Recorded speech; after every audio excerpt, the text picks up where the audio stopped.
ஒரே தொகுதியில் நேருக்கு நேர் மோதலா?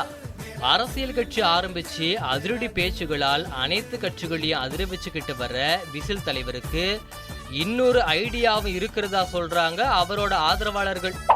தன்னோட பேச்சு மட்டுமில்லாம செயலும் அதிரடியா இருக்கும்னு காட்ட விரும்புறாராம் விசில் தலைவர். என்ன அதிரடி பண்ண போறாருன்னு எல்லாரும் யோசிச்சுக்கிட்டு இருக்கிறப்போ இது தனக்கும் முதன்மையானவருக்கும் இடையிலான நேரடி யுத்தம்னு விசில் தலைவர் மீட்டிங்ல பேசினது நிறைய யூகங்களை உருவாக்கிட்டு வருதாம். சூரிய கட்சி தலைவரை நேரடியா எதிர்க்க போறாரு, அதைத்தான் மறைமுகமா நேரடி யுத்தம்னு சொல்லியிருக்காரு அப்படின்னு ஒரு தரப்பு அதுக்கு விளக்கம் கொடுக்குதாம். அதாவது சூரிய கட்சி தலைவர் எந்த தொகுதியில போட்டியிடுறாரோ அதே தொகுதியில தானும் களமிறங்க திட்டமிட்டு இருக்காரு, அதைத்தான் நேரடி யுத்தம்னு சொல்லியிருக்காருன்னு கொளுத்தி போடுறாங்க.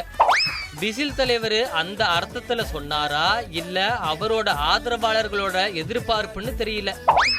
ஆனா அந்த தகவல் சூரிய கட்சி வட்டாரத்துல அதிர்வலைகளை ஏற்படுத்தியிருக்காம். அதனால இப்போ இருக்கிற தொகுதியோட சேர்த்து தமிழ்நாட்டிலேயே குறைந்த வாக்காளர் உள்ள இன்னொரு தொகுதியையும் தலைவருக்கு ரெடி பண்ண சொல்லி இருக்காங்களாம்.